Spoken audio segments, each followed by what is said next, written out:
Res ne vem, kako sem bil lahko vsa ta leta zaslepljen. Kdo me je prepričal v te res hardcore neke diete, ko vidim, da to eni razturajo brez truda, brez karkoli. Ta vikend sem bil po dolgem cajtu odzun in pride k meni res desc. Zgleda, da je bil glih na masi. Pa ona, ki ti začne govoriti ene stvari, ki mu vidiš v očeh, da ve, da ima eno res hudo skrivnost. Nekaj odkril on, kar noben še na tem svetu ne ve. In poj, ona mi lepo začne govoriti, lej Rok, lahko ješ vse. Vse, kar ti paše. Ni problema. Sam ne smeš pozabiti ene res pomembne stvari. Še gledam, okej, ajde, kva. Na koncu obvezno moraš spiti kakšno Colo Zero ali pa kaj takega. Ker poj to vse ves krep iz nič in samo ta dobre stvari ostanejo.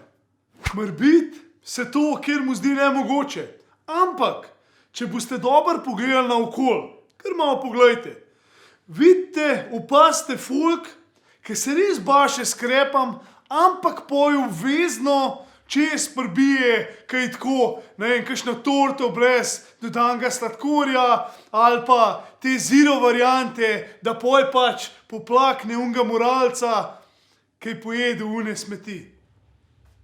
In tak folk na koncu pride in predava.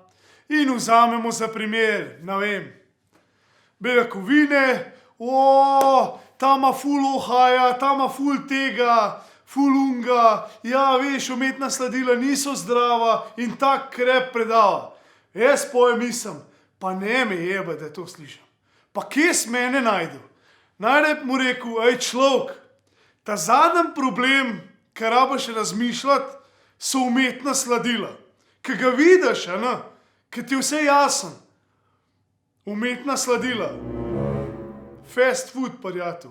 To tebe malo jebe. Folk se ukvarja, ne vem, imaš bajto. Ukvarjaš se, ne vem, zgubljaš živce, kjer je okna kvalitetne boš dal noter, a v fasad imaš luknje. Kva ti to pomaga? Nič. Še zmer bo prepih. A imaš najbolj kvalitetne okna za to, ta prv štalca pa pol kravca.